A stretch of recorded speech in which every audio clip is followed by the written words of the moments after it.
So there's this story that Pac-12 fans should definitely understand, but also know that it's not that big of a deal. Are Locked On Pac-12, your daily podcast on the Pac-12 Conference. It's the Locked On Podcast Network, your team every day.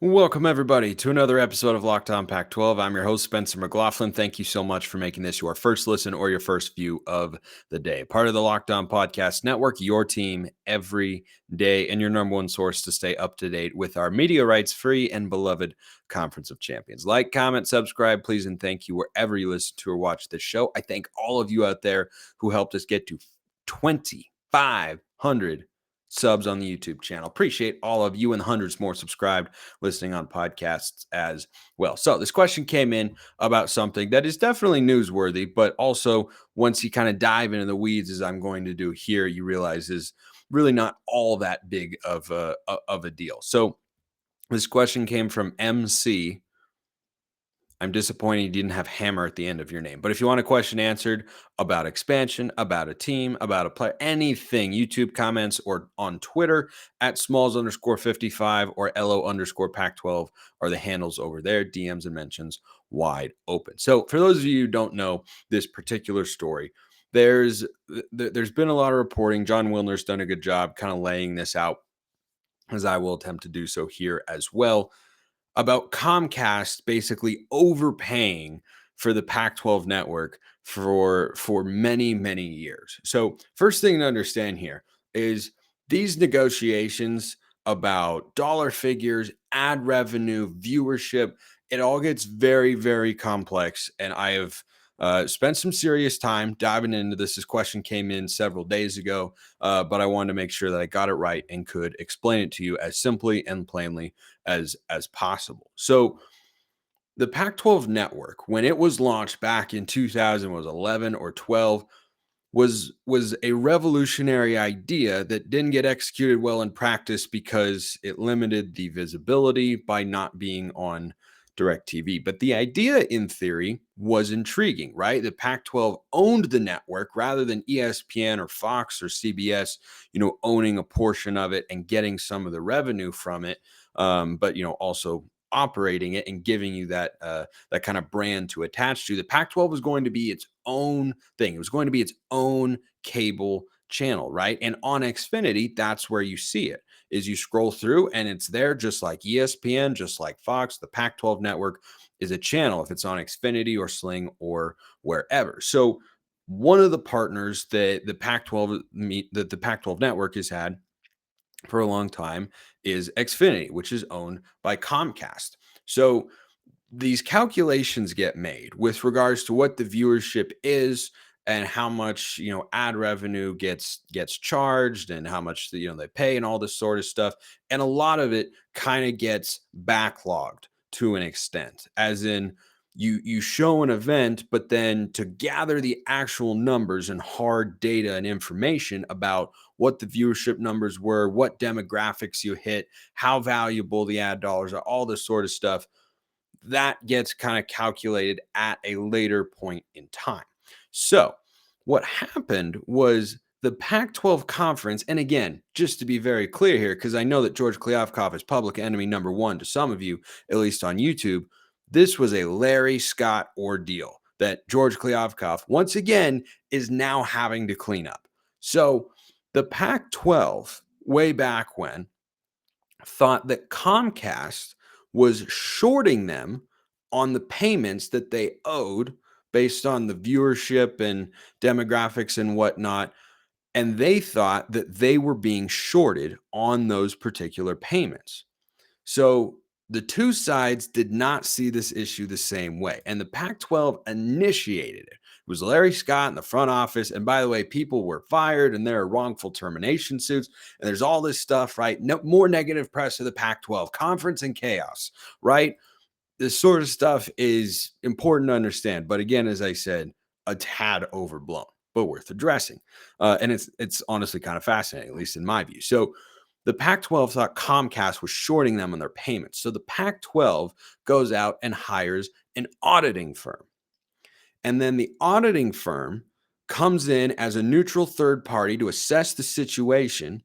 And they determine, not to the Pac-12's liking, by the way, much to their dislike, that Comcast had been overpaying the Pac-12 network by $5 million a year for about 10 years.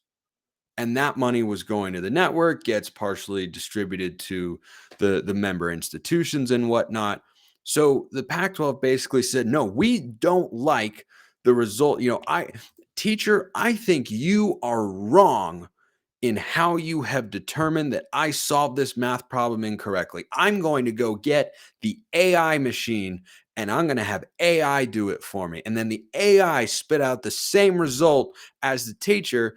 And then the student doubled down and said, nope, the AI machine is wrong. We're right. It's not particularly clear why the Pac-12 thought that they were being underpaid when in fact it appeared they were being overpaid. That gap has never been clearly established. But the Pac-12 disagreed with the audit firm. And then at that point in time, the conference did not relay said information to the presidents. So the Pac-12 network president and CFO were fired. They're the ones now suing for wrongful termination because they think that Larry Scott was told that Comcast was actually overpaying and that money was owed back to Comcast, and that Larry Scott chose not to disclose the information to the presidents, and that's created a whole sticky situation and whatnot. So once the Pac-12, which by the way, it's unclear whether or not Comcast would have found out about all of this if the Pac-12 hadn't thought initially that they were being underpaid. But so Comcast then did their own audit of the numbers and whatnot and saw that there were overpayments over a 10-year span. And basically what Comcast wants to do now is they want to take it off as a credit for what they are going to pay the Pac-12 network over the next 2 years. This being, I believe, in 2022 and 2023, or for those sports seasons. Like I said, this stuff can get delayed and behind and whatnot. So Comcast did their own audit, saw the overpayments, and now they're saying, hey, we overpaid by $50 million. And that sounds like a lot. And at some level it is, right? It was $5 million a year. They were apparently paying too much for the Pac-12 network for 10 years. That's how you get the $50 million. That sounds like a lot. And then it puts the Pac-12 and its schools in a really precarious situation.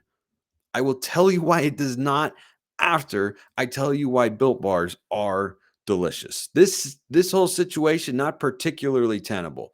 Eating a Built Bar as a healthy, tasty snack, completely reasonable. Because if you want a delicious snack, but you don't want all the sugar and calories, you need the best tasting protein bar ever. Built, you've got to try Built Bars. They're healthy, taste amazing. They're covered in 100% real chocolate. It is superb. So are all the flavors. They've got churro, peanut butter brownie, cookies and cream, mint brownie, my personal favorite. They have got everything except a lot of sugar and a lot of calories. 130 calories, 4 grams of sugar, a whopping 17 grams of protein. I always have them in my cupboard, in my pantry, that is, and I've always got them in my golf bag for a reason. Don't miss your chance to get your next order of Built Bars at Walmart or Sam's Club. You can also get specialty flavors at built.com. If you're close to Sam's Club, run in, grab a 13-bar box with hit flavors, brownie batter puff and churro puff. I've had both. They're outstanding. You can thank me later once you do that. All righty. So now we're in the resolution phase of these Comcast overpayments. And this is just like the whole thing is it's so very Larry Scott Pac-12 to start something where you think, hey, we're going to get more money out of this. And at the end of the day, somebody else down the line is going to end up paying more money in the opposite direction. It's all too classic. It's a tale as old as time. It is the literal manifestation of a classic cartoon scene. I saw it a lot in Tom and Jerry as a kid. You're running around metaphorically with your hair on fire. There's a garden rake. You don't see it. You step on it, and it comes up and it whacks you in the forehead. That's what we're seeing here. It's kind of hilarious at some level, but this is not going to be a huge deal. Here's why.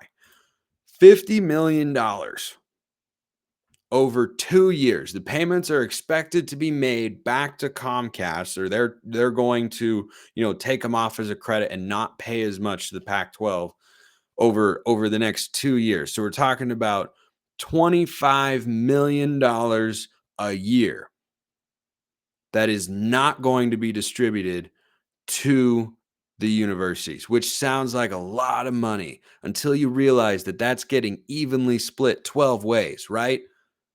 That money does split 12 ways, unlike Tess in Ocean's 11, who does not split 11 ways. That money is, you have to think about it on a per school basis. You're talking about over the next 2 years, the Pac-12, each Pac-12 school is going to get about $2 million less than they otherwise would have, right? It's not the schools paying the $2 million. It's they would have gotten more, but then they kind of already got more. So if you think that this is something that is emblematic of the Pac-12 being a disaster and it's terrible and, oh my gosh, the finances are going to go crazy, this is kind of the point that I'll wrap up here by making this, which is my big takeaway on it. This is not a consequential amount of money. I know the Pac-12 is way behind the Big Ten and the SEC financially, but $2 million per year per school. I have the big, bold, dramatic opinion here. It's not going to move the needle. And the reason I know that, or part of the reason I know that, is when those overpayments were coming in, and over time, these millions of dollars were accumulated falsely by schools that wouldn't or that shouldn't have necessarily been coming into them. Did it seem like the Pac-12 was on the verge of closing the financial gap? No. So when that money then has to go back in the other direction, or rather not come into your school to begin with, I'm going to go out on a limb and say it's not the biggest deal in the world. So, MC, thank you for the question. Worth addressing. A really interesting topic and something I legitimately enjoyed diving into on the media rights front. And I just, there were so many things Larry Scott didn't do right. And this is like the whipped cream on top of the sundae, man. It's, you already saw the foundation, with the Pac-12 network not getting on DirecTV. Giant fail. Just epic, giant fail in that sense. Many other missteps along the way. Didn't fight a really good PR battle to, top it all off. But that whipped cream on top of the sundae is this whole entire debacle. And I saw there were reports of Larry Scott potentially having to testify in the wrongful termination suit. If that happens, I have not confirmed whether or not that's happening. If that happens, I need courtroom footage. I need Larry Scott to get on the stand and just be absolutely grilled about that and 50 other decisions that were made over this period of time. So hopefully that explains things simply and thoroughly. If you got a question about something else, by all means, YouTube comments or on Twitter at Smalls_55 or at LO_Pac-12 about that or anything else. Drop me a question. Always happy to answer it here on the show. So let's switch to more football stuff. So the NFL draft was last week, and I love the draft. I mean, it's hope, it's optimism, right? It's National Signing Days got more craziness now because you just have more teams that are involved, of course. You've got dozens and dozens of teams that are interesting in the NFL. You have 20, and the other 12 are just kind of they're just kind of there. Like the Raiders. The Raiders are just they're just kind of there. So There were 3 Pac-12 players taken in the first round, none of them in the top 10, none of them even in the top 15, which was a surprise. Christian Gonzalez stock was rising up, the former Oregon Duck and Colorado Buffalo, and then he fell all the way to number 17 to the New England Patriots. The other first round picks, Dalton Kincaid to the Buffalo Bills. I love that one. You know who Dalton Kincaid's going to be? I'll touch on that in a moment.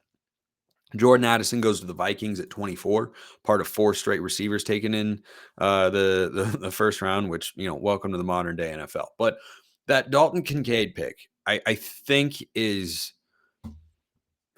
so fascinating because he is very clearly a pass-catching tight end. And they know that he's a pass-catching tight end, and they now have 2 tight ends in Buffalo, Dawson Knox and Dalton Kincaid.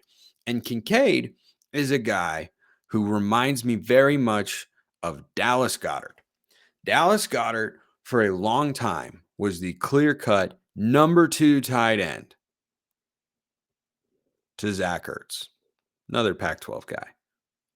And then once Ertz got a little bit older, they traded him away, and he was ready to slide in. That's going to be Dalton Kincaid. He's going to be the number 2 tight end. He's going to be productive. He's going to be used in the passing game, right? Productive for tight end standards,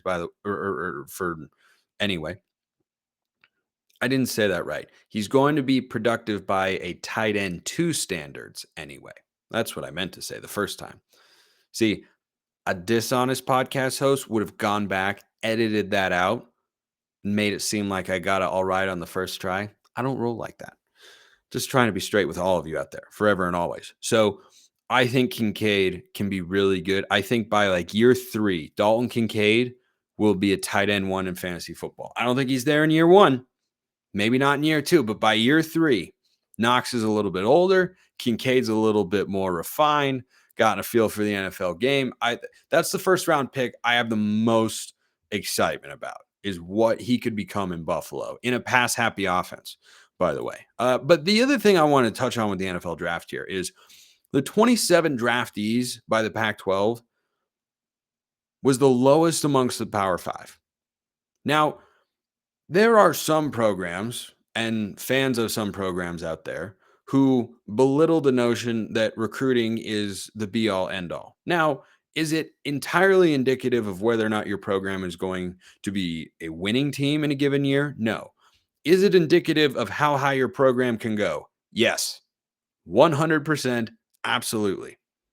Because what I notice is that the best conferences and the best teams in the best conferences recruit at a very high level, and a lot of those high-level recruits end up turning into first and second round NFL draft picks. That doesn't mean there aren't a plethora of 3-star guys or, a couple 2-stars or whatever who develop into really good players. I'm pretty sure Devin Lloyd was like a 3-star player for Utah coming out of high school, turned into a first-round pick. Yep, happens all the time. But that number being at 27, being below the Big 12, below the ACC, which are, dozens of players below the Big 10 and the SEC, which are just light years above everybody, speaks to something else the Pac-12 needs to do. I think they've gotten coaching hires mostly right across the board. We'll see about Troy Taylor. We'll see how long of a leash Justin Wilcox gets at Cal. Kenny Dillingham at ASU is interesting. Jed Fish at Arizona. Coach Prime at Colorado. Just go up and down the list, right? I think that's what has kind of allowed for this revitalization of Pac-12 football. But if they're going to take the next step to get back to the college football playoff, they need to recruit at a higher level. They need to put more investment as universities on a conference level into recruiting. And yes, a large part of that is money. Newsflash, it costs a lot of money to win a national championship. Am I breaking more news here? I don't think so. So I think the Pac-12 coaching-wise is in a really great spot. But I think recruiting-wise, you look at these numbers and you look at the average value of first and second round picks in terms of what they were as high school recruits. It's a lot of blue chip talent. 4- and 5-star players end up being guys who are taken in the first round because they were highly productive players in college. Again, I don't think I'm reinventing the wheel here. But it is a striking statistic when the Pac-12 is last in total number of NFL players drafted. By the way, Jed Fish responded to a tweet that no Arizona players were drafted. He said, never again. Love the mentality. Absolutely love it. Should be part of the pitch, especially for a guy like Jed Fish at Arizona, right? Who comes from the NFL level down to college. Like, that's part of his recruiting pitch to guys is, I can get you to the NFL. I know what it takes. And he's not the first guy to try and make that sort of pitch. But I think the next step for the Pac-12, if they want to get a team back to the college football playoff, is that program has to be able to recruit. I mean, who are the only programs that have been to the college football playoff? Oregon and Washington. And what do those programs have in common? Now, Oregon recruits a lot more and at a higher level than Washington does, but the Huskies are capable of bringing in top 20 classes in consecutive years. And nowadays, I think it's easier to get in that range if you are willing, as a university and as a community and a football program, to put in the dollar figures. If you are willing to do that, that's how you can get more kids to your school. That's how you can get better players. That's how you can bulk up in the trenches. That's how you take that next step on an individual team level and on a conference level. So, if you want to hear about any specific NFL player from the Pac-12, by all means. But big picture, I looked at that number and thought, man, there's so many great teams. There's so many great coaches. And I think the recruiting is just not quite there right now. But maybe that'll change. So Stanford Football, wrapping up with the Cardinal here. Just a couple interesting notes. So they had a spring showcase, not a spring game, which, isn't as fun for a guy like me because I can't go back, watch the highlights. I can't go back and, read a bunch of reports about how this guy looked, how that guy looked, this play. It doesn't give as much excitement. But there were a couple tidbits I found that were notable. First of all, I do feel like Stanford could be the worst team in the Pac-12 this year. Absolutely. I like Cal more than Stanford at this point in time. I do think their quarterback battle is intriguing. Ari Patu versus Ashton Daniels, a couple of 3-star quarterback recruits, holdovers from the previous staff. They'll also have another guy, Miles Jackson, join in the fall, but it'll probably be Patu and Daniels. I don't think the most interesting thing about the Stanford quarterback room is the quarterback battle that's taking place as we speak, which I'll touch on in a moment. But the other thing I wanted to just note real quickly here is Troy Taylor, their new head coach coming over from Sacramento State, had an interesting quote when he was being interviewed during the spring showcase. He said, we'll be up tempo, we'll go fast. And I was like, whoa, Stanford?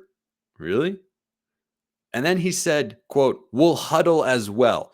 And I just, the thought of Stanford saying we'll huddle as well is about as out of place. I'm trying to think of even an appropriate metaphor for that. I mean, something of that nature.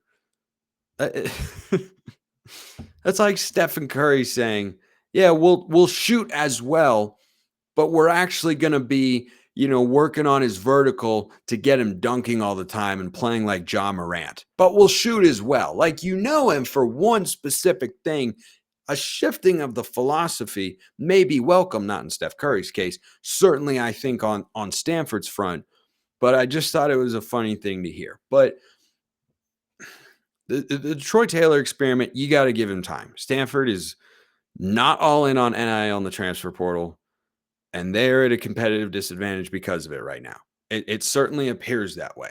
Now, that doesn't mean it's impossible to win there, because I think the value of going and offering a scholarship as the head football coach at Stanford University, I think that still carries a lot of weight. But we won't really know until Taylor's given time. Like, I think in today's world, you got to see major progress in 2 years. I think at Stanford, you should be given 3. So be that as it may, you need players who can help shift the perception, the culture, and the on-field production of your program. And Stanford is after modern-day 2024 4-star quarterback Elijah Brown. Blue chipper, big-time schools after him. Stanford's legitimately in the mix. if the Troy Taylor thing was a really good hire, watch out for that name. Because if that name picks up momentum towards Stanford, the Cardinal could be on their way under Troy Taylor. Appreciate everyone listening. See you next time. Have a wonderful rest of your day.